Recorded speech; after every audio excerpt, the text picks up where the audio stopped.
Vamos a esperar unos segundos para que se conecte todo el mundo. Podemos aprovechar para preparar los vinos, las copas, el agua. Espero que nos oigáis bien, que se nos vea bien y, bueno, si no nos lo hacéis saber, por favor. Muy bien. Antes de nada, decir que estamos muy emocionados de poder estar aquí en la 7ª edición de la Sherry Week, la gran cita anual de los vinos de Jerez, con la que estamos dando otra vuelta al mundo a través de más de 1.100 eventos en 32 países.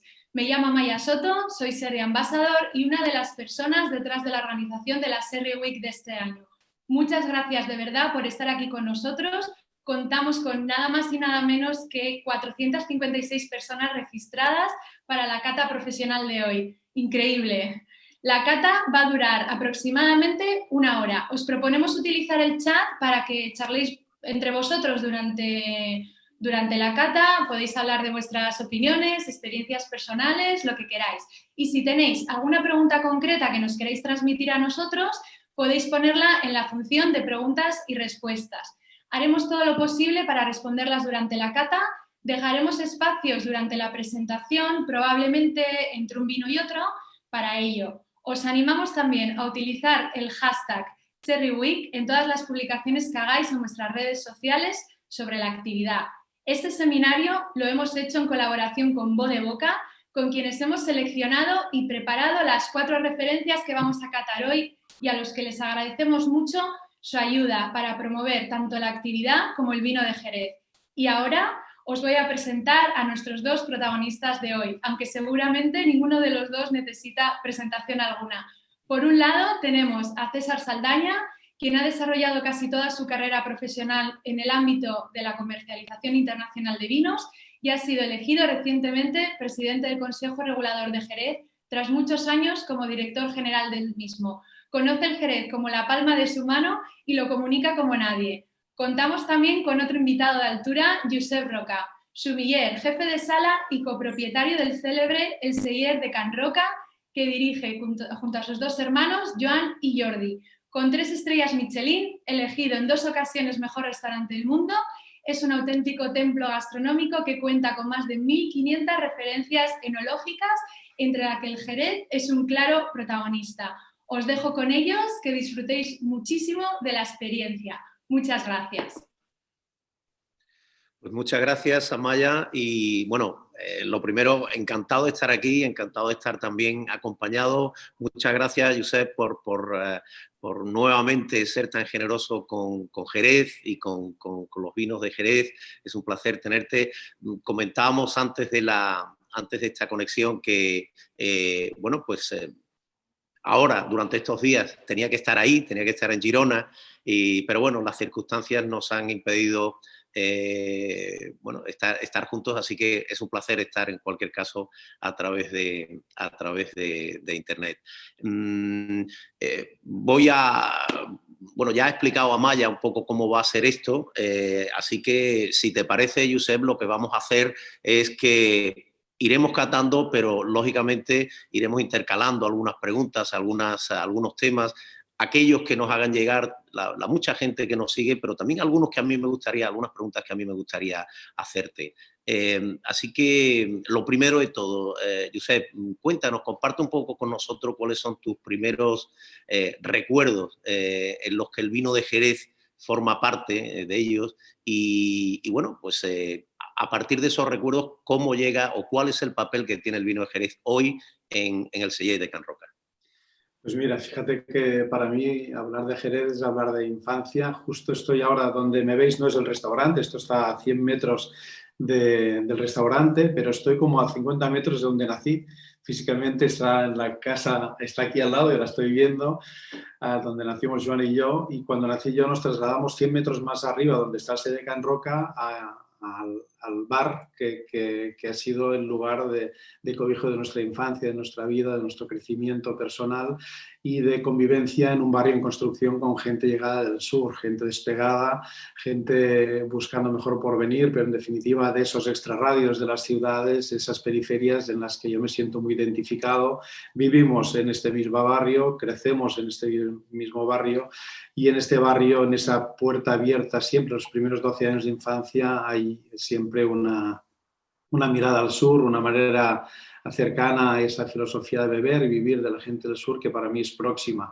Desde infancia mi padre era conductor de autobuses mientras mi madre y mi abuela estaban en el bar, luego le hicieron bajar del autobús, pero ese autobús, fíjate que tenía publicidad en ese momento de Valdespino, eran los años 60, final de los 60, 70, donde había una incidencia importante, creo que tanto en Barcelona como en Madrid y todos los radios de las ciudades de Sexta Radio con esa misma corriente, ¿no?, de costumbrismo vinculado al beber del sur.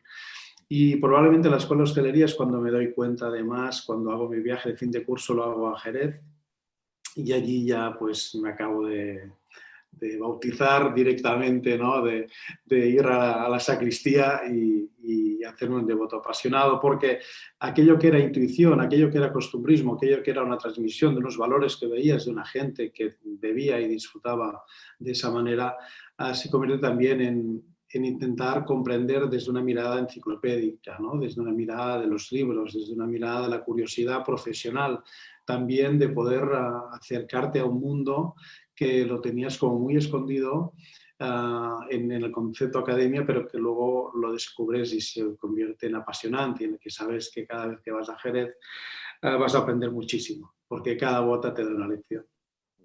Qué importante es conocer lo que hay detrás de los vinos. Bueno, detrás de cualquier producto en realidad, pero en estos momentos en los que desgraciadamente no nos podemos desplazar con la libertad que quisiéramos, pues se añora eso de ir a los sitios y de descubrir que detrás de cada una de las copas que vamos a catar hoy, pues hay mucha tradición, mucha experiencia, mucho trabajo, mucho arte. Seguro que estás de acuerdo con eso. Bueno, ahí esta parte de qué hay detrás de los vinos. Fíjate que hay esta parte de, incluso te puedes llegar a imaginar cómo se parece el vino a la gente que está detrás, ¿no? Y en Jerez quizás es un poco más amplificado porque tiene que ver con costumbrismos, tiene que ver con manera de ser, tiene que ver, incluso también lo puedes ver con, y quizás lo veamos ahora con este juego sobre Jerez y Sanlúcar, ¿no? Esta diferencia también de vivir y de convivir con el trabajo en el campo y el trabajo en la bodega, ¿no? De manera que hay una parte muy clara de que hay muchos gestos en la elaboración de vino.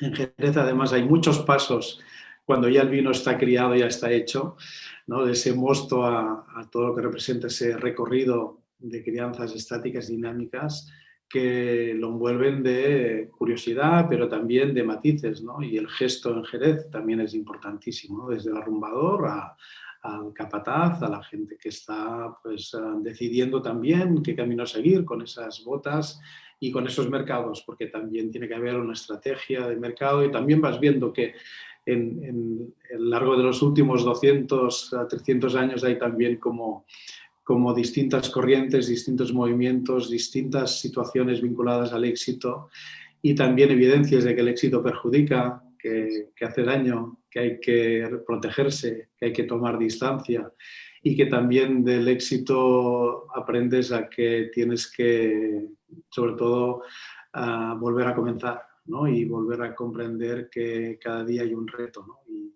probablemente Jerez también es una lección de remontar, de crecer, de superación y creo que ahora mismo Jerez vive ese momento magnífico de aceptación y de superación, ¿no? Y de crecimiento, en definitiva. Creo que sí, que tienes razón. Cuando hablamos de un sector con tantos cientos de años a su espalda, evidentemente hay momentos, ¿no? Como en cualquier otro aspecto de la vida, y lo interesante es conocerlos y aprender de ellos. Pero bueno, nos siguen muchos sumilleres, nos siguen muchos profesionales. Evidentemente es una cata lo que vamos a hacer y creo que podríamos empezar ya con el primero de los vinos, pero lógicamente un aspecto o los aspectos que más les va a interesar a las personas que nos siguen es cómo estos vinos que vamos hoy a catar y el resto de los vinos de Jerez pueden encontrar el sitio en un restaurante. Algunas veces el hecho de tener una identidad tan marcada pues hace que, en fin, que sean vinos a los que la aproximación no es fácil, ni desde el punto de vista del profesional que lo sirve, ni desde el punto de vista del consumidor. Así que a lo largo de la cata yo creo que podamos dar pistas a todos aquellos que nos siguen para facilitar esa presencia del Jerez en los restaurantes. ¿Te parece que empecemos con el primero de los vinos? Claro que sí, vamos, adelante. Bueno, pues yo ya lo tengo servido, es una manzanilla en rama, además no una manzanilla cualquiera, es Laguita quizá una de las marcas de manzanilla más conocidas en nuestro país y también fuera de nuestro país, pero es una versión especial, gracias a Dios, a pesar de tantos años, Jerez sigue innovando, Jerez sigue sorprendiendo, incluso a los buenos aficionados, con líneas o con formas de dar a conocer nuestros vinos diferentes. Y una de ellas es la que hace ya algún tiempo, hace pues, más de 20 años, pues Barbadillo empezó a recorrer con las sacas en rama, es decir, sacas muy concretas, es decir, embotellados, en los que tiene un papel muy importante el momento en el que se hace. En este caso concreto estamos hablando de la saca de otoño del año, pues de este año, ¿no? No, del año pasado, es el 2019. ¿Con qué idea? Con la idea de ir viendo esa evolución también que tienen los vinos de crianza biológica en las distintas estaciones del año. Y además, no solo eso, sino también un embotellado en rama. Eso significa con un mínimo proceso de estabilización, un simple filtrado para eliminar cualquier tipo de impurezas y, por tanto, preservando toda la estructura del vino para que su evolución en botella sea una evolución, digamos, positiva, por decirlo así. Así que, bueno, pues aquí tenemos esta manzanilla en rama, esta Laguita en rama, saca 2019. Y, Josep, haz los honores, descríbela en tus palabras.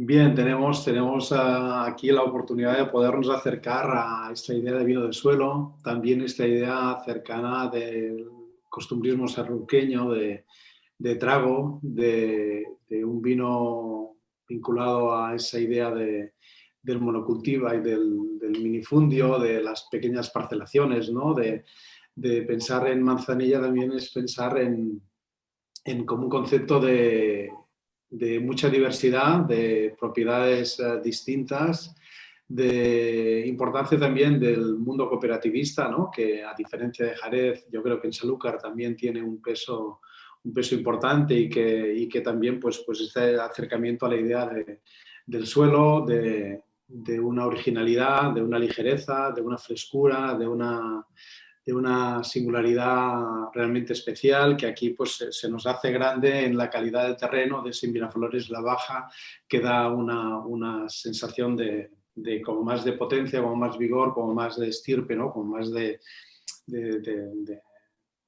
una carga sabrosa, ¿no? Y te diría que bien, que normalmente la gente puede estar acostumbrada a unas manzanillas que son como muy delicadas y muy livianas y muy pálidas, y aquí vemos que tiene el oro subido, ¿no?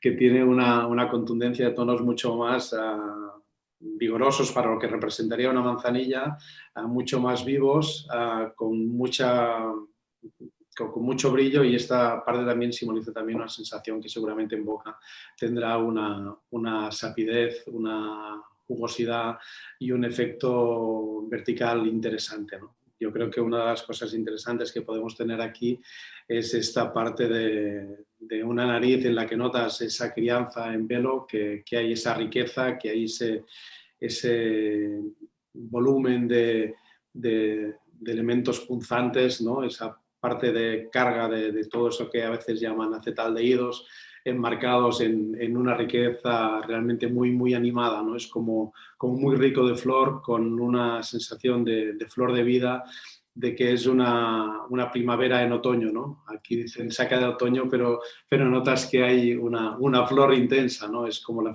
flor más punzante posible, ¿no? Y en boca es un vino que muestra una sensación plácida,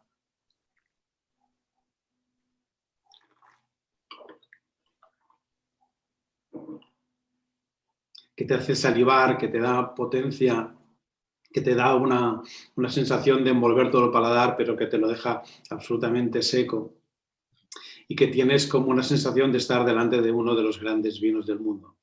Esta sensación de salividad, de sensación táctil seca en el paladar, esta sensación de puntos incipientes en el punto de la lengua, de segregar más saliva, de decir quiero más, invita a un segundo trago, invita desde esta sensación táctil que combina matices de crianza de lo que representa la expresión de la uva, del suelo y esa crianza biológica muy, muy firme, ¿no? Y esa sensación que va ganando como un poco más de cuerpo en el tiempo, ¿no?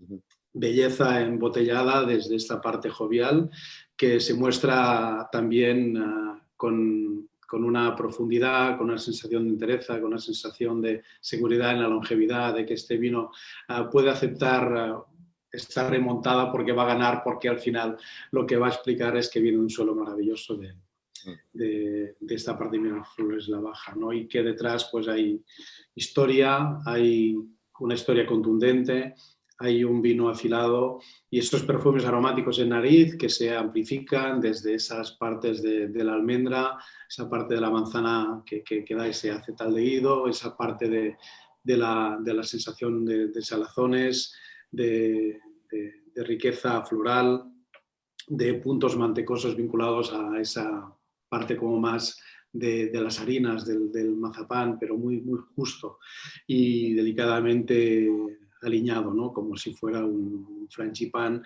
pero con mucha sal. Es algo realmente sorprendente, rico, que te muestra la grandeza de un gran vino que podrá ser cercano a todos esos grandes vinos que tienen que ver con un suelo vinculado a esa parte de concepto caliza, podríamos decir, que tiene la albariza y las distintas variedades de suelos, de tomeas y todo lo que representa ese mundo, ¿no? De Badajoz, etcétera, pero que se podría comparar con los grandes vinos del mundo y piensas en la parte de Bressé, del Loire, con la uva Chenin, piensas en grandes vinos del Jura, piensas en grandes vinos de Borgoña, piensas en tierras nobles y desde aquí pues una manera donde podemos mostrar con mucho orgullo un gran vino de España para el mundo, desde Sanlúcar, para ganar complejidad y también bebibilidad. Es un vino bebible, es un vino de trago, es un vino que no crea una sensación de frenada en el paladar, como quizás encontraremos un poco más adelante, sino que hace como una sensación de sapidez y de quedarte con la sensación de una vuelta, como si fuera una ola que te vuelve otra vez y que te invita a tragarte el mar. Hay un aspecto que tú has mencionado que es la sapidez, esa sensación en boca que, como tú decías, invita a seguir con el trago, pero que yo siempre he pensado que los vinos de crianza biológica son enormemente gastronómicos porque tienen esa capacidad de amplificar el sabor de los alimentos. Pasa con los finos, pasa por supuesto con las manzanillas. Cuando entramos en manzanillas de más complejidad o finos viejos, evidentemente pues eso sigue ahí, mucho más complejo, con más... Pero me interesa que me hables de esta manzanilla concretamente con respecto a sus posibilidades gastronómicas, a cómo ayuda esa sapidez, esa salivación que en definitiva nos provoca a que realmente podamos, el resto de los alimentos puedan expresarse, aquello con lo que armonicemos, maridemos, este vino pueda realmente expresarse en nuestro paladar. Bien, fíjate que es un vino que tiene además la capacidad de mostrar un esqueleto firme, ¿no? Que no siempre existe con los vinos que puedan tener una cierta sensación de sapidez, y es que también tiene estructura. También se muestra dentro de lo que representan los vinos de una forma tersa, de una vertiente tensionada, de una estructura valiente y que se muestra generosa. Generosa en boca y también generosa en la hora de aceptar muchos alimentos distintos, ¿no?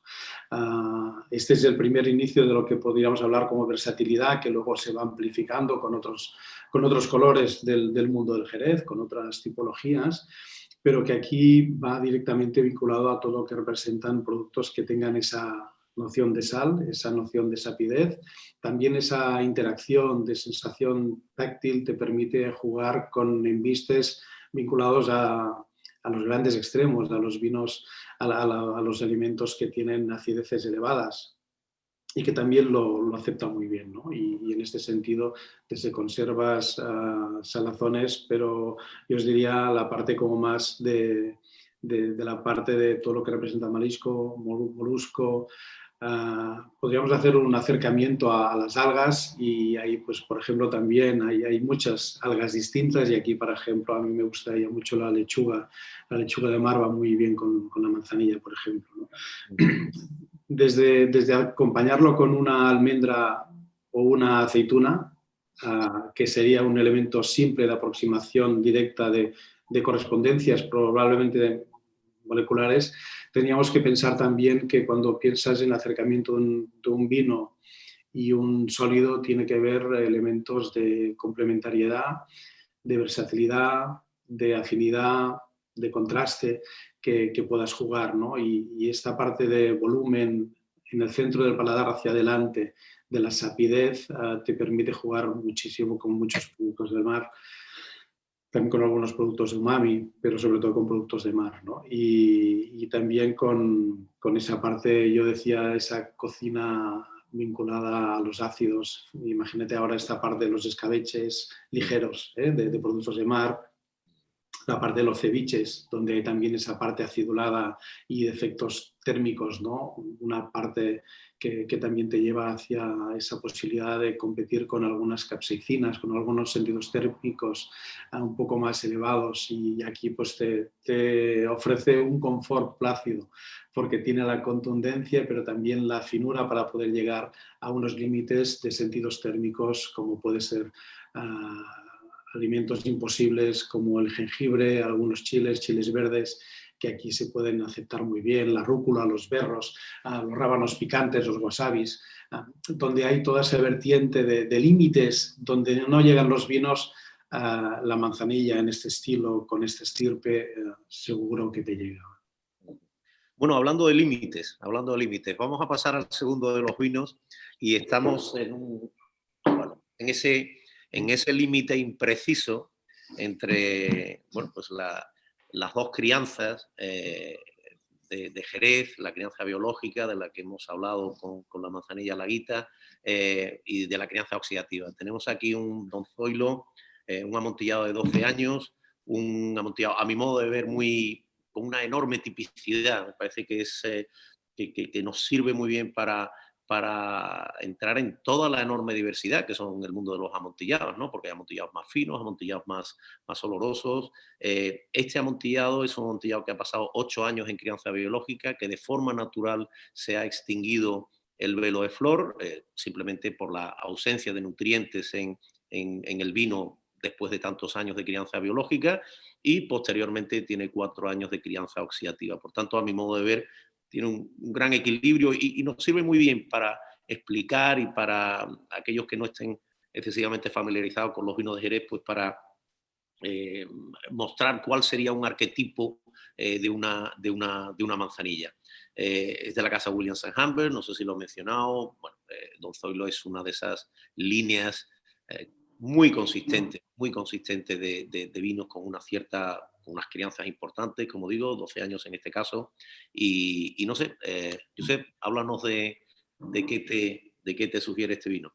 Disculpad un momentito, tenemos un par de preguntas antes de que nos lancemos con el amontillado. Por un lado nos preguntan qué estilo puede servir de entrada a los vinos de Jerez para un comensal no introducido. Nos preguntan a ver si en base a vuestra experiencia consideráis que serían los finos y las manzanillas los más sencillos para introducir. Y la segunda pregunta que tendríamos que responder es si las manzanillas tienen generalmente nombre de mujer, y a ver si sabemos de dónde viene esta práctica tan curiosa. Muchas gracias. Bueno, quizá la primera pregunta, Josep, tú tengas bastante más experiencia por tu... Yo te dejo la segunda a ti. Y me dejas la segunda, si quieres. Bien, la primera, yo diría que para entrar al mundo de Jerez hay que comprender que primero es más fácil entrar por los vinos más ligeros, ¿no? Y en este caso por las manzanillas frescas, ligeras, jóvenes de 3 años, que permiten un acercamiento a un mundo que luego se puede ir amplificando y que se va observando cómo los vinos van cambiando de trago largo a trago corto, ¿no? De frescura a concentración, de un vino que es como beber a mar abierto a cerrarte en vinos absolutamente retrotraídos, ¿no? Dentro del vientre de esas botas, ¿no? Y probablemente pues esa parte ligera, ¿eh? De iniciar por Sanlúcar, a pasar directamente al puerto y del puerto a Jerez, en esa sensación de acercamiento a lo que representa el sabor, el centro de boca, la contundencia de los vinos de Jerez, pero empezar por esa parte ligera, fresca, que luego se puede ir afilando, que se puede ir haciendo como un cuchillo en el paladar, también mordaz a veces, vivaz, pero en definitiva manzanilla ligera para empezar. Bueno, la pregunta sobre los nombres, tantos nombres femeninos en las etiquetas de manzanilla, la verdad no sé dónde tiene su origen, pero es cierto, Aurora, Micaela, Gabriela, en fin, parece que las casas sanluqueñas siempre han tenido esa idea de homenajear con sus manzanillas a la hora de etiquetarlas, pues algún miembro de la familia o no la familia, pues tenemos también la gitana, tenemos, en fin, es verdad, es una cosa curiosa, no sé cuál es el origen, quizá el propio carácter del vino, un carácter, digamos, delicado, floral, no sé, no quiero caer en arquetipos, no quiero, porque estas cosas siempre son delicadas, pero sí es cierto que de la amplia gama de vinos que tenemos en Jerez, pues todos tienen un nombre masculino, el oloroso, el palo cortado, el cream, el fino, y sin embargo hablamos siempre de la manzanilla. Bueno, pues es algo que tendrá sus explicaciones, pero sí, simplemente puedo corroborar que es una práctica, una tradición en muchas casas sanluqueñas bautizar las manzanillas con nombres de familiares generalmente de las bodegas, de las propietarias, ¿no? Sí, me iba a decir algo sobre la guita. Sí, no hemos comentado que, hablando de femenino, pero la guita tiene que ver con el cordel y con la guita, que en Sanlúcar es la guita, el dinero, ¿no? Efectivamente, si no había guita, no había suministro. Bueno, pues estamos con este amontillado. Josep, si te parece, háblanos un poco del Don Zoilo 12 años amontillado. Bien, son vinos que te invitan al silencio, a prestar atención, a que te ha pasado un pura sangre por tu paladar, vestido de yodo, cargado de cal y de sal. Una contundencia que viste de colores cobrizos, con los reflejos ya empiezan a ser como un poco más verdes, que es como ese juego de crianza bonito que hacen los amontillados, y el que puedes intuir esas notas de frutos secos evidentes de esa crianza ya que está curándose con esa crianza abierta de estos últimos 4 años, pero todavía mantiene todo ese carácter potente de esa sapidez, de esa contundencia vinculada a la crianza biológica, ¿no? Y que está ahí presente y que se muestra de una manera realmente encomiable. Tiene fuerza, tiene vigor, tiene frescura, tiene concentración, pero también alargamiento. Esta parte que antes iniciábamos con la sensación de sapidez, aquí se convierte en una cierta sensación de elementos punzantes en el paladar, de que hay como una sensación de concentración en el inicio y de expansión en el final de boca, ¿no? Una entrada realmente rica, con una sensación de que te cae una flecha en el paladar, pero que luego expande con un volumen realmente apasionante, ¿no? Y que te hace quedar con unos segundos de silencio. Es ese juego hacia las avellanas que van a hacer como un vuelco hacia esas notas marinas, esas notas de las algas, que van cogiendo notas cercanas a ese doble juego, ¿no? de mar y concentración. Y en este sentido concentración de maderas, donde están las ligninas que empiezan a hacer aquí ya su acercamiento, su recorrido, esa parte que quería ser grasa y que no ha podido porque ha ganado la biológica, y ahí se muestra como un verdadero amontillado de libro, ¿no? Una contundencia realmente fascinante y un alargamiento sápido descomunal.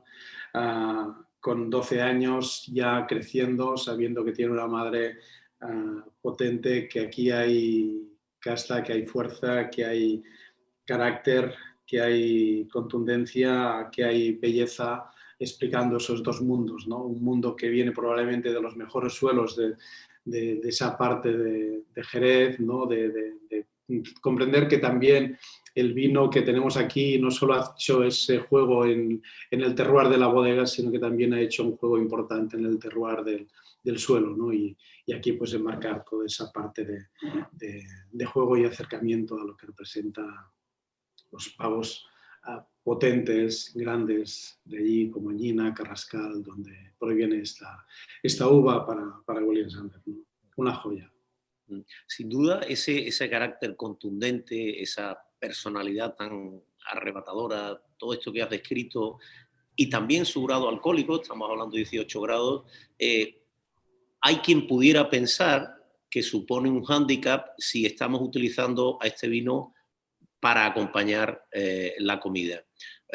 Evidentemente, bueno, esto no necesariamente es así, pero ¿qué le podrías tú decir a un sommelier que adorara este vino pero no supiera qué hacer con él cuando está en la mesa?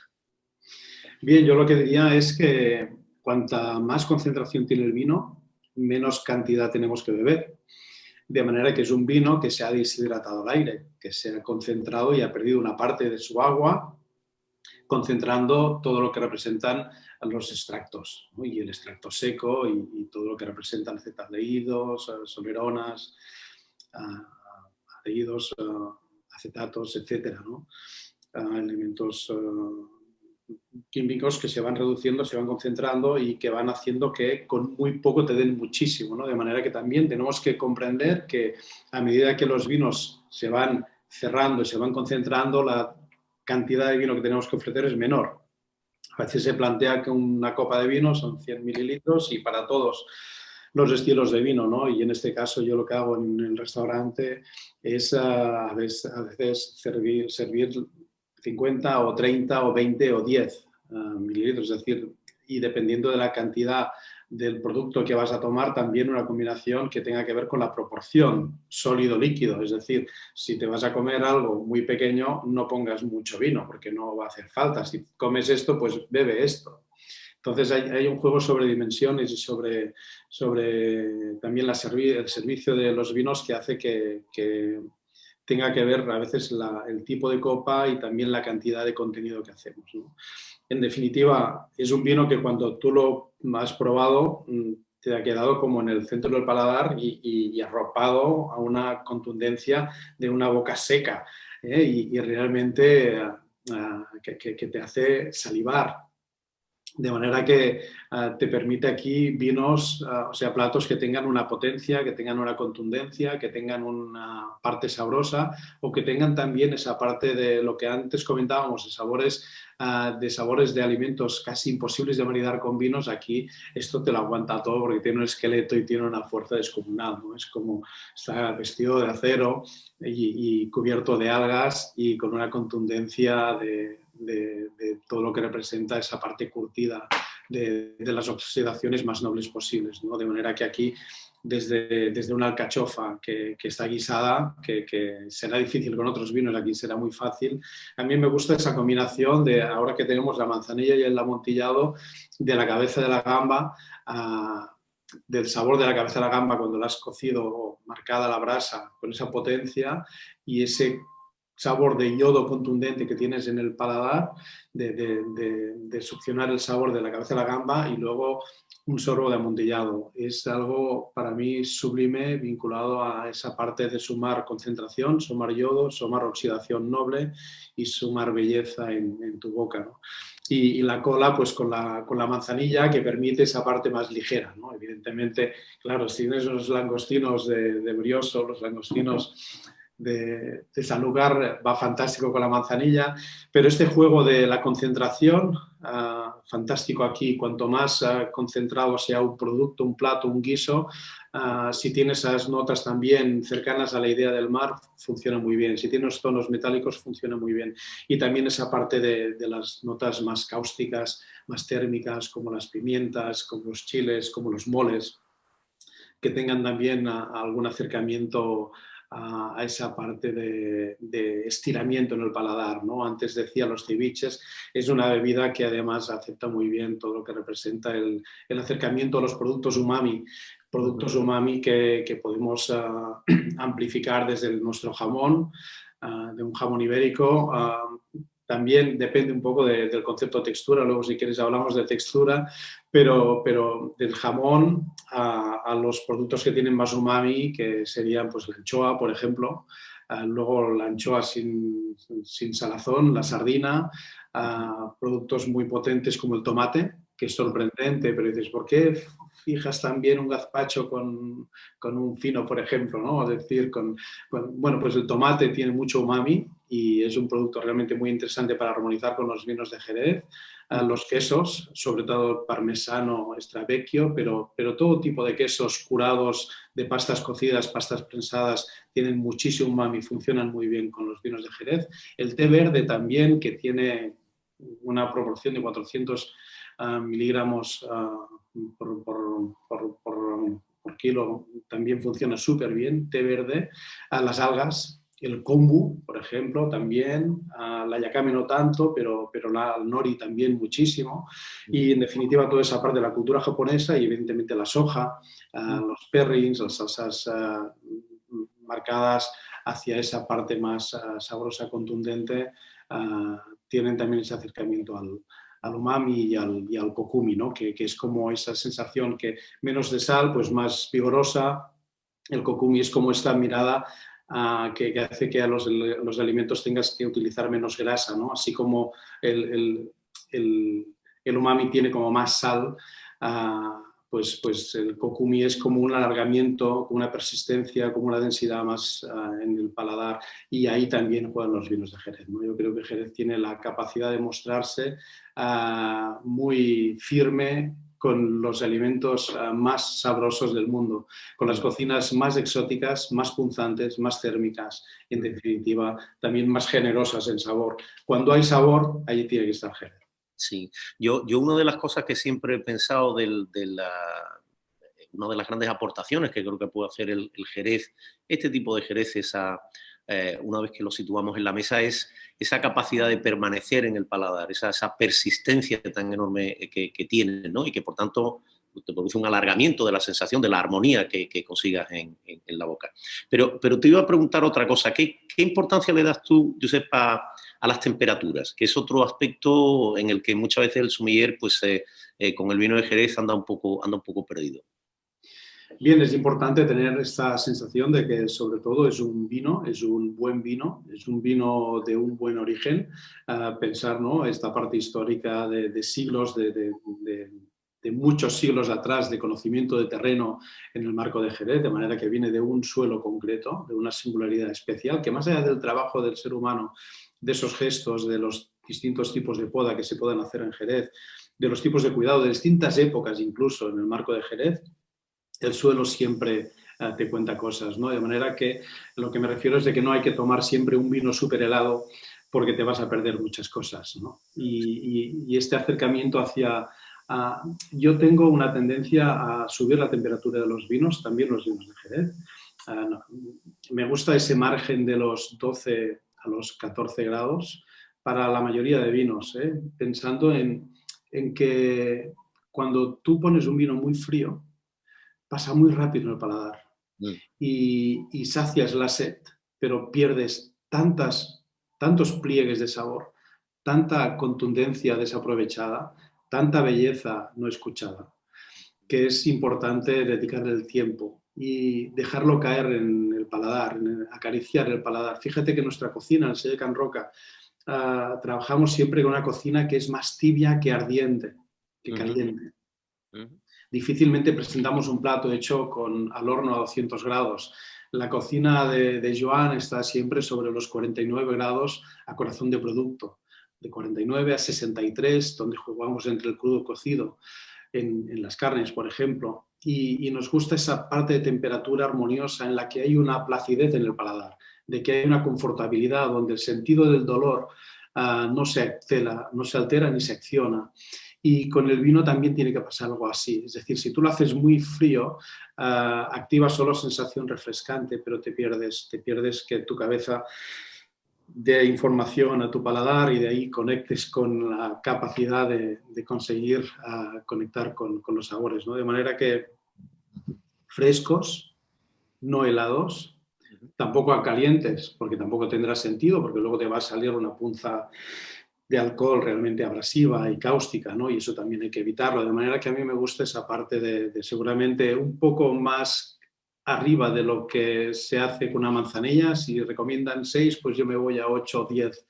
Y con los vinos como tenemos ahora, pues para mí 14 grados es una temperatura ideal. Esa parte fresca, agradable en el primer en vista, en boca, pero que luego que crezca, que se muestre. Dale tiempo y acércalo en el paladar y que se acerque a tu temperatura corporal, porque te lo va a dar todo. Fantástico. Amaya, no sé si hay alguna pregunta. Vamos a pasar al tercer vino, pero igual... Un par de preguntitas. Sí. Vale. La primera sería, ¿cuánto tiempo podemos tener una botella de amontillado abierta sin que pierda demasiado? La segunda es, ¿cómo podemos apreciar durante la cata los vinos de Jerez que provienen de zonas costeras respecto a los que provienen de interior? Y además, esa salinidad de los vinos de Jerez, ¿de dónde proviene? ¿Es quizá una mezcla de método de elaboración, suelos y vientos? Gracias. ¿Empiezas tú, Josep?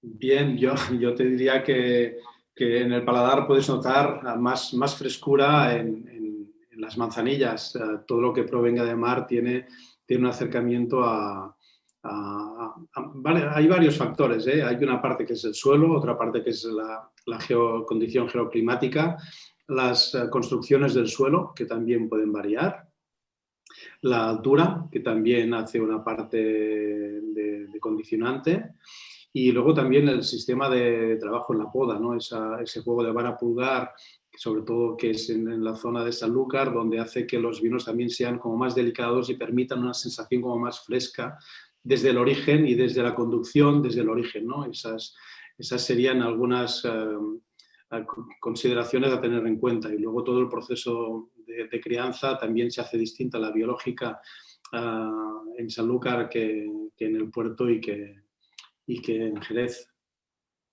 Yo creo que estamos viviendo una época en Jerez, como decíamos al principio, una época o una región vinícola con una historia tan larguísima en la que nuevamente, aunque parezca mentira, se vuelve a reivindicar la tierra, se vuelve a reivindicar el origen. Todo sale de la tierra, o sea, es un producto agrícola y por tanto el suelo marca enormemente, el suelo y las condiciones microclimáticas de los pagos concretos, y cada vez en Jerez estamos poniendo, yo creo, más el énfasis en eso porque parece mentira en una zona tan relativamente pequeña, pues son unas 7.000 hectáreas y en un ámbito geográfico no demasiado extenso, pues puede haber unas diferencias en términos de condiciones microclimáticas brutales. La incidencia del océano Atlántico es muy diferente en los distintos pagos de la zona y eso marca mucho. Y como marca también, como decía al principio, el suelo.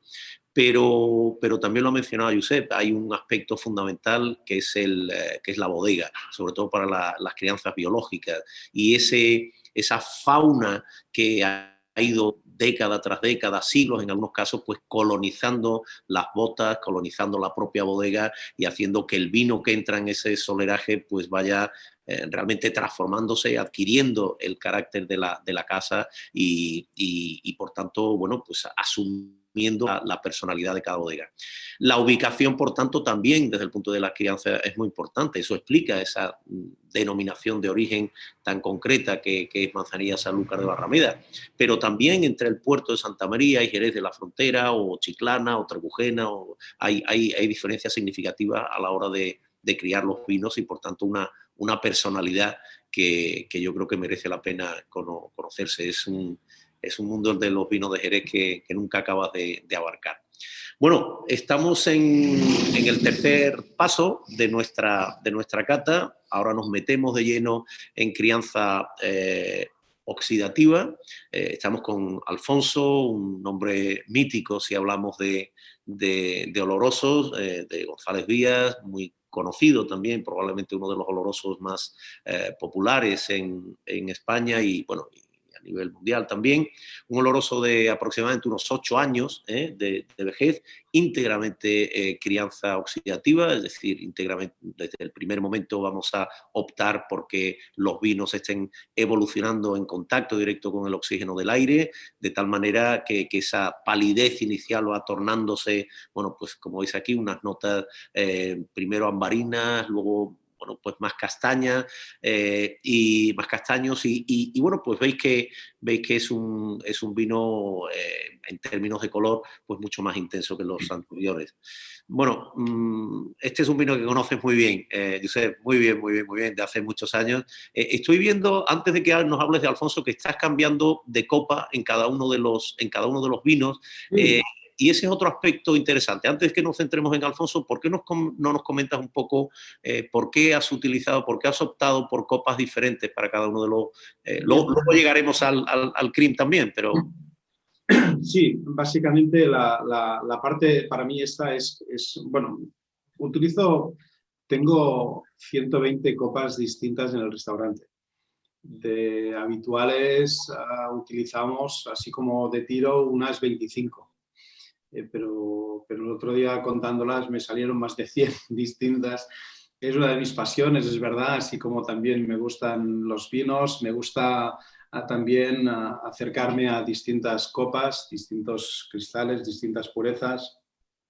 Y en este caso he escogido cuatro de las copas que utilizo y que tienen que ver con algo que ya decía Picius, el primer sabor es siempre los ojos. Y hay una parte que probablemente Muritzen, con el trabajo que ha hecho en textura, y también Harold McGee con la ciencia de los alimentos y el food pairing, y también Charles Spence con la neurociencia, y Josep de Aro desde aquí también ayudándonos en esa idea de la ciencia sensorial, te das cuenta que hay partes importantes de la degustación que tienen que ver con la mirada, con lo que vemos, con lo que oímos. La conexión, cuentan ahora mismo que hay una conexión entre el oído y la parte salada y la cal. Y cosas que te explican ahora científicamente que el corazón realmente siente, que dices, bueno, pero esto ya lo decían los griegos, pero ahora se ha demostrado científicamente que el corazón siente, por ejemplo, ¿no? Es un diálogo siempre cuando estás con gente vinculada a neurociencia de aprendizaje constante y de replantearlo todo otra vez, ¿no? Hay gente que te dice que cuando levantas la mano derecha vas hacia la parte creativa y si pones la izquierda hacia abajo explicarás algo sobre una parte nostálgica, ¿no? Mucho que aprender, muchas dudas, muchos interrogantes, pero mucha fascinación sobre lo que representa el conocimiento. Y te digo esto antes porque más allá de lo que representa una caída en el paladar, también hay una parte psicológica y subjetiva que tiene que ver con encontrar diferencias y que cuando nosotros, por ejemplo, yo en mi restaurante puedo dar 14 copas de vino, pues necesito también que haya un efecto de distancia entre ellas.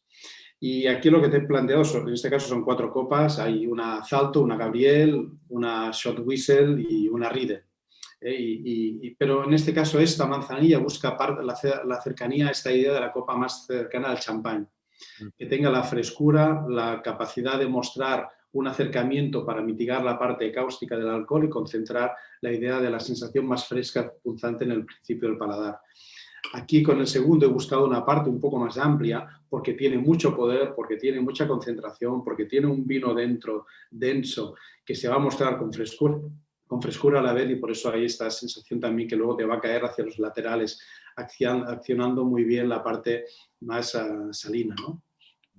Aquí, si observas, hay una parte que que es como un cristal. Ah, qué bueno, sí. Hay Sí, una bola. sí, sí, sí, Hay sí. una bola dentro. Ajá. Es una joya. Es también para mostrar también el acercamiento que hay vinos que puedes plantear como una joya. Pones muy poco y hay una joya que le da un juego, como un doble juego de transparencias, realmente muy, muy bonito. Pero también lo que hace esta bola es romper la rotura del seno, del líquido, y hace que haya como más oxidación, de manera que es como para un vino curado al aire, pues es darle como más golpe de aire para que sobresalga más esa intensidad aromática de una crianza oxidativa valiente, ¿no? De manera que tiene ese punto de juego sobre vinos con joya y luego esa parte de romperlo y pensar que es un vino que ha estado curado al aire, que es realmente un... Perdona, Josep, si no tuviéramos esa copa tan especial, para un oloroso, ¿tú recomendarías algo parecido a lo que has aportado para el amontillado, ¿no? Una copa más abierta, más parecida a esta, Parecida a esa. para que, como son vinos que tienen mucho vigor de centro, que te caigan también hacia los laterales de una manera mucho más El caudal vaya por toda la... por todo el paladar hacia detrás, porque lo que necesitas es tener como un empaque un poco más allá de lo que representa el peso graso que tiene un oloroso. De manera que tenemos que buscar la parte de los laterales donde pueda haber una sensación de accionar hacia la parte de volumen, hacia todo el paladar, ¿no? Y que caiga mucho más allá. También la parte cerrada te permite esconder más el alcohol, que puede ser un poco más elevado aquí. De manera que aquí también he hecho esta parte, esta copa, para que se cierre la parte del alcohol, y con vinos palo cortado oloroso me gusta que esté un poco más cerrada. Y bien, pues con la cream ahí la verdad es que como es un néctar, te lo da todo. Dale una copa muy abierta porque te va a caer encima, ¿no? Y si tuviéramos, incluso a veces utilizo algunas, tendría una caída un poco más abierta del todo, descaradamente abierta, como si fuera un efecto tulipa, porque va a ser como una sensación de caída en bálsamo. Muy bien, pues si te parece, nos centramos ahora en Alfonso, y nos cuentas un poco qué te sugiere este vino.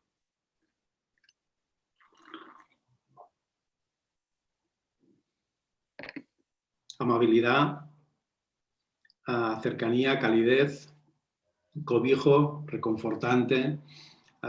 Tiene el vigor, pero vestido de una capa de terciopelo, con matices de las maderas, de esa parte de la lignina, esa parte de todo aquello que responde a los compuestos fenólicos que van envolviendo y que tienen que ver con esa interacción de la madera, que ha aportado sabor, que ha aportado la nuez, ¿no? Si el amontillado es avellana y la manzanilla era almendra, aquí es nuez.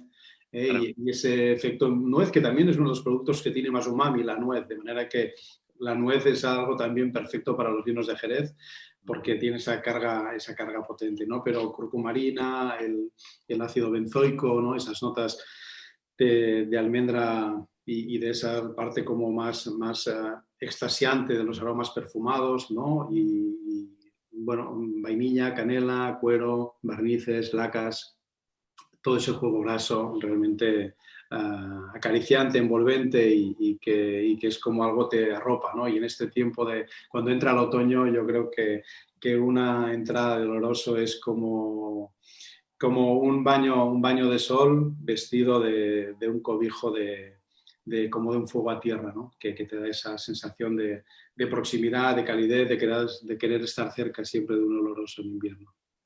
Es un paso amable, es un paso de boca realmente. Y me ha llamado mucho la atención que has mencionado de el otoño, la época en la que estamos ahora, con todo la riqueza gastronómica del otoño, ¿no? Por la enorme cantidad de oportunidades que nos da, muchas de ellas perfectamente armonizables, maridables con un vino de estas características. El otoño es tiempo de setas y es tiempo de oloroso. Para mí hay una parte también vinculada al oloroso que, dependiendo de la densidad, de la intensidad, del sabor de la uva, del acercamiento del oloroso al suelo, que también tenemos ahora esta posibilidad de encontrar olorosos que saben a tierra, de acercarlo a la caza, a las setas, y a partir de ahí a las construcciones de cocina más sabrosa, más condimentada y generosa, ¿no? Donde hay esa parte también de acercamiento a... Antes hablaba de los moles, aquí pues un mole poblano, por ejemplo, pues puede ir súper bien con un oloroso, los guisos, el rabo de toro, esa parte contundente de la cocina que ahora nos llega y en definitiva todo lo que representa esa parte de fuego a tierra, de productos vinculados a la cocina de otoño. No quiero hablar porque sé que se acaba el tiempo.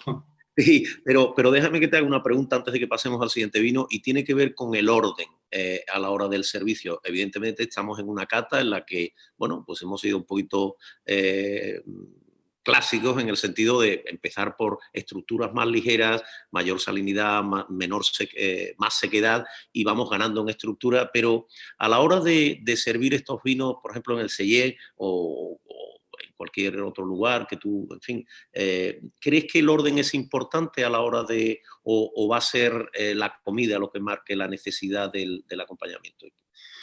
Yo siempre pienso que hay una parte que tiene que estar vinculada a la comida. La comida es la que manda. Es verdad que podemos hacer platos a partir del vino, ¿eh? Y es un mundo fascinante en el que yo tengo la suerte de la generosidad de mis hermanos para poder hacer creaciones a partir del vino, pero es verdad que en un orden de estructura el que manda es la cocina y tenemos que adaptarnos a esa cocina. Y a veces va bien jugar con un vino de Jerez después de un vino muy ácido, por ejemplo un Riesling alemán. Y también al sentido contrario, puedes poner un vino amontillado concentrado, como has probado ahora el Don Zoilo, y luego poner un vino blanco de otras zonas y se acepta muy bien. Y me gusta esta parte aserrada, no me gusta la parte de ir siempre con una misma tendencia, sino que es bueno poder jugar con distintos tipos de Jerez en distintos momentos en los que te puedes encontrar. Por lógica tendrías que ir de una manzanilla ligera a una manzanilla más madura, a una manzanilla pasada, a un amontillado fino, etcétera. Pero me gusta también que la cocina mande y aporte y a veces puedes hacer que tengas como pues solo una pequeña cantidad así de presentar una copa así, tan vacía, pero tan llena de historia y tan llena de sabor que con un bocado te es suficiente, ¿no? Y luego puedes seguir con otros blancos. Creo que entre blancos funcionan muy bien los vinos de Jerez, porque mientras haya la parte fresca de los vinos sin la tanicidad dura de los tintos, los vinos de Jerez se complementan y pueden llegar en cualquier momento en una escala de sabores en toda la riqueza de Jerez. Y luego, evidentemente, cuando ya hablamos de la crianza oxidativa, pues ahí son vinos que aceptan el embiste con cualquier otra correspondencia de vinos tintos, por más tánicos que sean, y que sea un Tanat de Madirán, que el Jerez sobresaldrá seguramente. Fantástico. Bueno, el tiempo manda lamentablemente y bueno, abandonamos ahora el mundo de los jereces secos. Disculpa, César. Sí, perdóname. Sí, os lanzo un par de preguntitas. Por un lado, nos preguntan a ver si creéis que habría sinfonía entre un plato elaborado con una reducción de oloroso si la maridamos con un amontillado o un palo cortado. Por ejemplo, un carabinero al oloroso, o si por el contrario creéis que el oloroso sobresaldría demasiado el plato, digamos. Esa pregunta es tuya, Josep. Bien, evidentemente podrías porque el matiz que le añadas al oloroso, entiendo que es un oloroso que queda reducido y eso quiere decir reducir los extractos secos de glicerina, acentuando muchísimo, vinculadas a los matices de Jerez, con la cabeza del oloroso, seguramente no habría ningún problema por acompañarlo con amontillado. Es una tipología parecida en el que la crianza biológica la pone el carabinero en este plato, ¿no? Es decir, cuando tú lo haces un carabinero con oloroso, la parte salina y el yodo ya lo tiene en la cabeza, de manera que ahí podrías jugar perfectamente, evidentemente, con un amontillado, pero tendría más sentido hacerlo directamente con amontillado.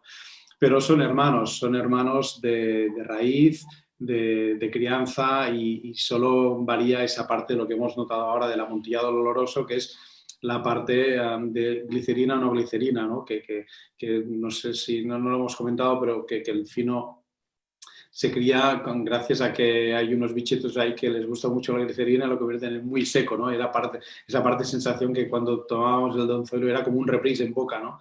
y en cambio el oloroso es como que te da una sensación de cobijo y de calidez muy amable y densa, ¿no? A pesar de ser seco, ¿no?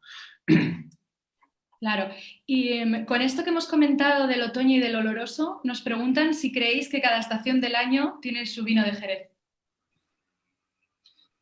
Bueno, la verdad es que es curioso porque si miras la evolución de las ventas, a ver, me voy a poner un poco, voy a utilizar estadísticas, ¿no? Es cierto que la primavera te llama más a vinos más frescos, más pues manzanillas, finos, y efectivamente es el momento fundamental en la venta de este tipo de vinos, ¿eh? Se venden durante todo el año, pero hay evidentemente una mayor demanda en esa época.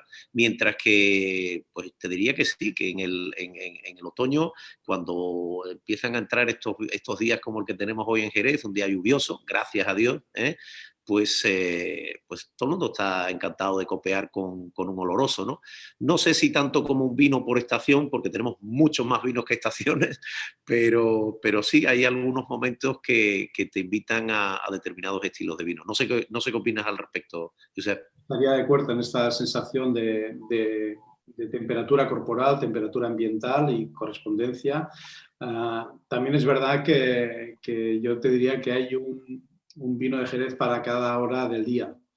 Y en este sentido también te podrías encontrar, ¿no? Con esta sensación del amanecer, desde la sensación de un día que se inicia con ese ciclo, con las manzanillas ligeras, y acabar con un Pedro Jiménez en el fin de la noche, ¿no? Y podríamos tener esa sensación desde el alba al crepúsculo, viviendo Jerez intensamente. Es la singularidad de Jerez. Te recuerdo Diego de lo Morao que decía: no hay tantos palos en el flamenco para los vinos del Jerez. De manera que no hay suficientes horas para disfrutar de todos los vinos del Jerez en un día. Está claro. Muchas gracias. Muy bien, bueno, pues llegamos al cuarto de los vinos, nos metemos en el mundo de los vinos de cabeceo, de ese arte antiguo de mezclar vinos de distintos sistemas de solera. Estamos en la Casa Barbadillo, una casa sanluqueña, como todo el mundo sabe, y bueno, hemos seleccionado el Eva Cream, nuevamente un nombre femenino, pero en este caso no es una manzanilla, pero es una casa manzanillera por los cuatro costados, desde luego, Barbadillo. Es un vino de cabeceo, como digo, estos vinos de lo que llamamos los vinos generosos de licor, que pertenecen un poco, yo te diría, a la tradición más británica.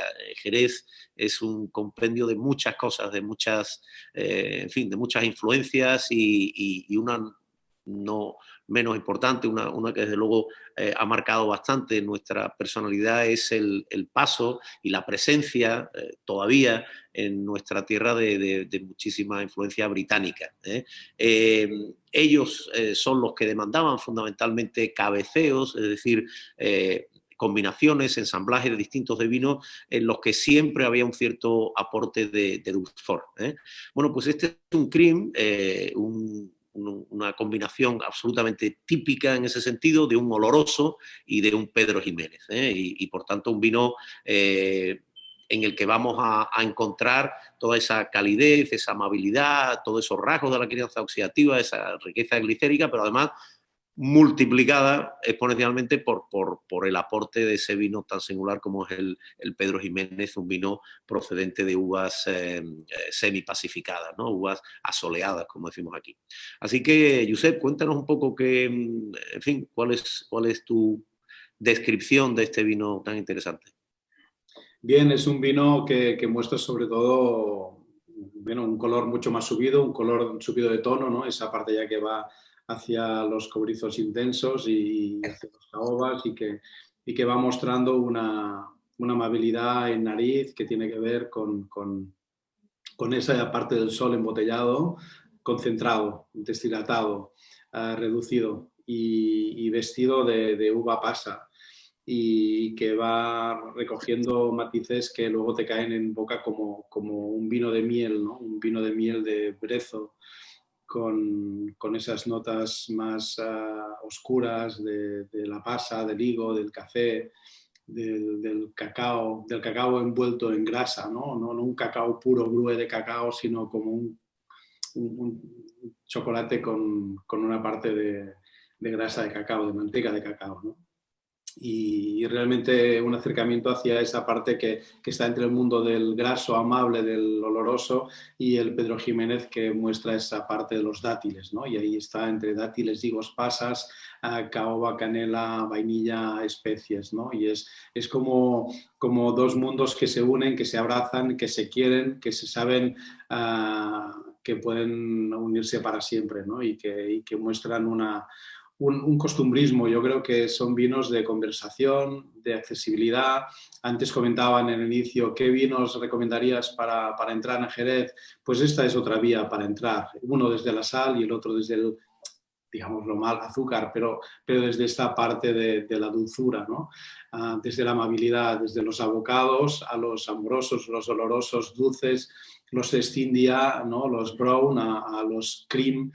Es un camino también muy interesante para acercar, ¿no? Si los ingleses lo hicieron cuando podían escoger de todo el mundo, escogieron Jerez, sería por alguna cosa también interesante, ¿no? Y aquí también vemos un apunte de cómo era el gusto en el siglo XIX, que seducía y que actual todavía puede ser un vino del siglo XIX, un costumbrismo del XIX, interactuando con nosotros hoy en distintas casas, ¿no?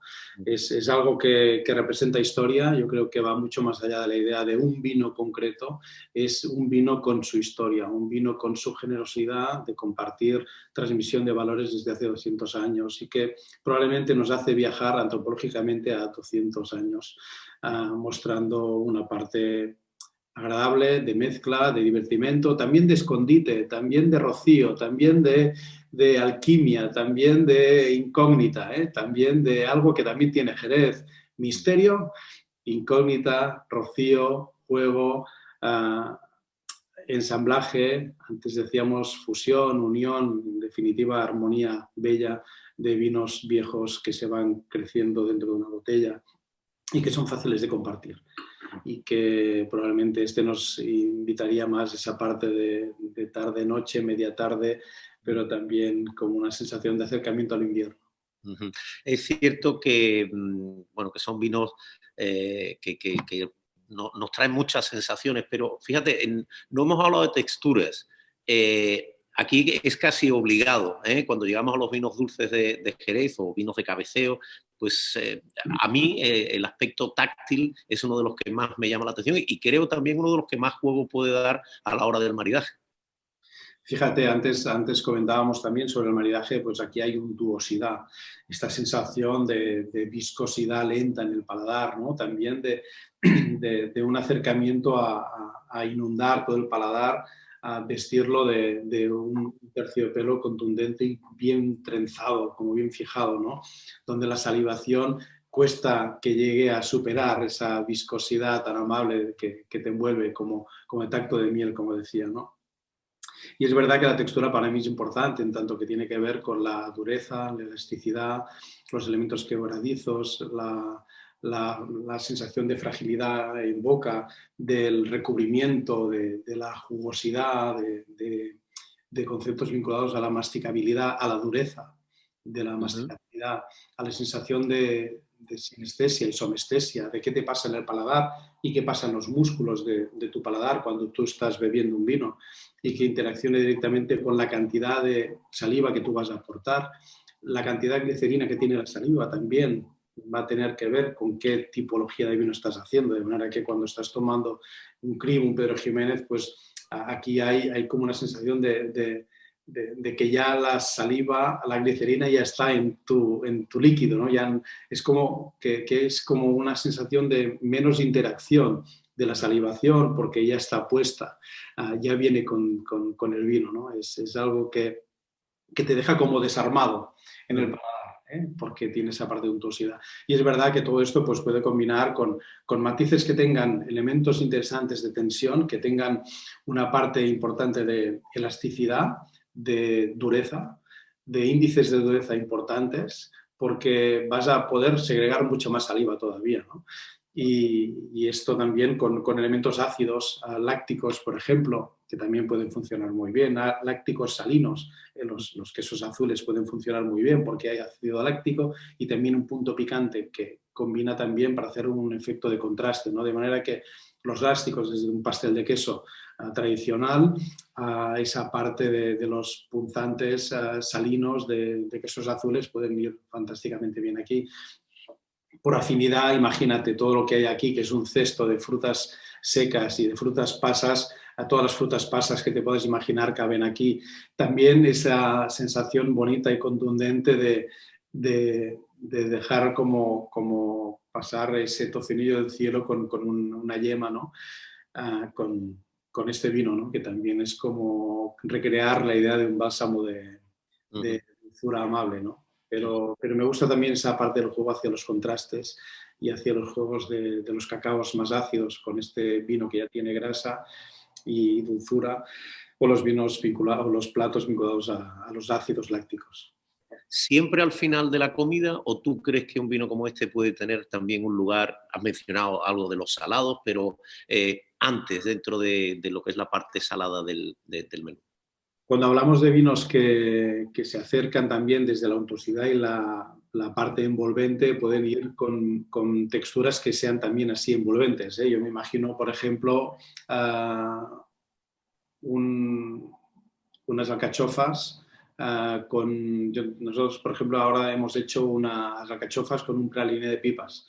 Pues esa parte de la dulzura de la pipa con el metálico de la alcachofa funciona muy bien aquí.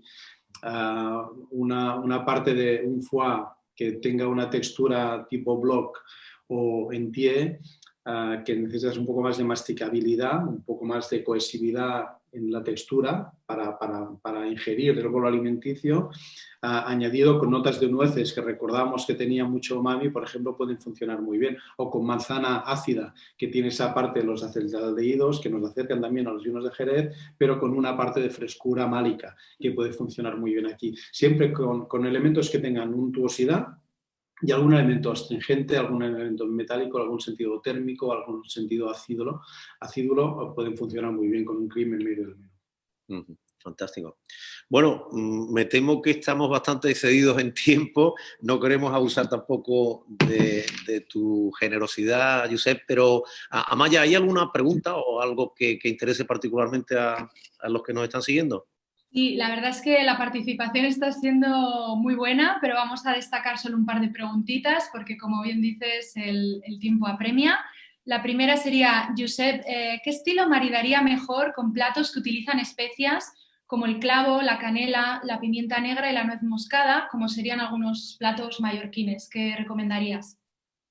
Bien, estás hablando de palabras que tienen que ver con eugenol, que es la molécula que sobre todo pues, desarrolla esas partes más vinculadas al clavo y esas notas que estabas comentando de vainilla, vainillina,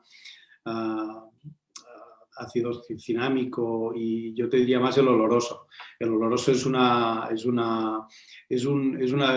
vino confortable, es un vino generoso, es un vino que respira también esta parte de sol, de manera que desde Mallorca también funciona muy bien esa parte de conexión desde la idea de un vino de sol, de un vino de amabilidad, de un vino generoso, de un vino amable, de un vino que muestra una buena entrada hacia los vinos de Jerez. Es como algo que nos conecta desde esta parte de grasa envolvente que simboliza la glicerina, que es como esta parte que no se ha llevado a la crianza biológica y que lo mantiene un poco más gordo, podríamos decir.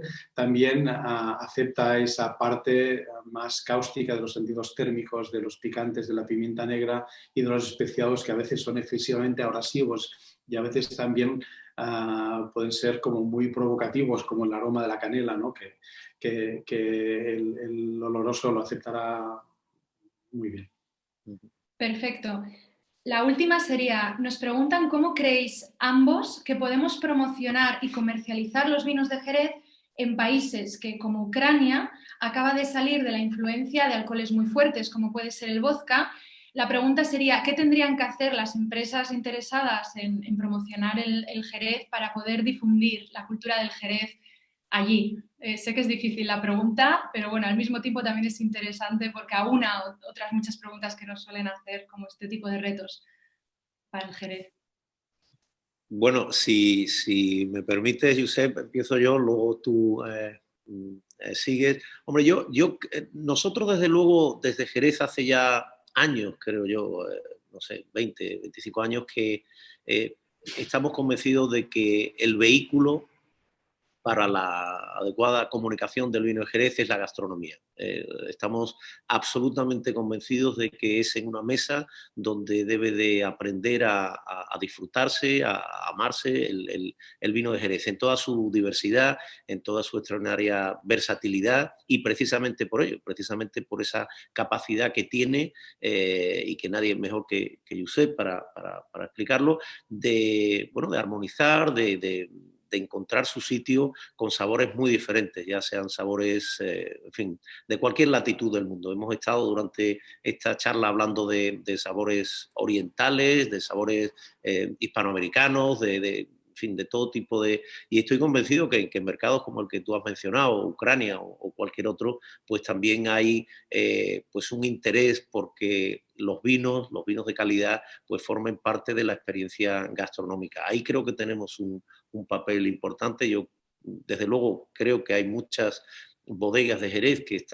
siempre han sido tan activas en la exportación. Estamos hablando de un sector que es internacional desde que salió, desde que apareció hace casi 3.000 años, ¿no? Siempre ha sido un vino viajero. Y ser viajero significa acomodarte a los gustos, a las formas de disfrutar la vida de los distintos sitios. Así que yo creo que la respuesta está en la mesa, la respuesta está en la gastronomía y en mucha comunicación, mucha didáctica sobre por qué los vinos de Jerez pueden ser una alternativa extraordinaria para platos de muchísimas latitudes. No sé, Josep, ¿qué opinas al respecto? Absolutamente de acuerdo. La gastronomía es una pieza fundamental, yo creo, para acompañar los vinos de Jerez. Al menos una parte que ayuda, otra tiene que ver con la conversación, con un estilo de vida, con un espíritu del sur para proyectar al mundo desde costumbrismos vinculados a la música, al arte y a la belleza de un territorio que también está embotellado y también está en estas botellas, ¿no? Que también beber un vino en otro lugar te hace viajar a ese lugar, ¿no? Y eso también es algo muy bonito, que desde Crimea, desde Moldavia o desde Ucrania pues puedan viajar directamente a Jerez a partir de un sorbo de una copa de estas joyas, ¿no?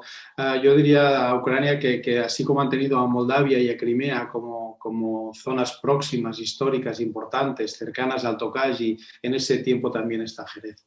Y en ese pozo de historia y de cultura, además, se muestra con un dinamismo efervescente, no de burbuja, sino de solidez, de crecimiento realmente fascinante, de una capacidad de reinvención, de redescubrimiento, de pensar en grande y pensar en suelo y de pensar en ambición, de poder aglutinar todo lo que está pasando ahora mismo en el mundo del Jerez. Yo creo que es un momento magnífico para poder disfrutar los vinos ya hechos, los vinos que están creciendo, los vinos que se están meciendo y los vinos que vendrán.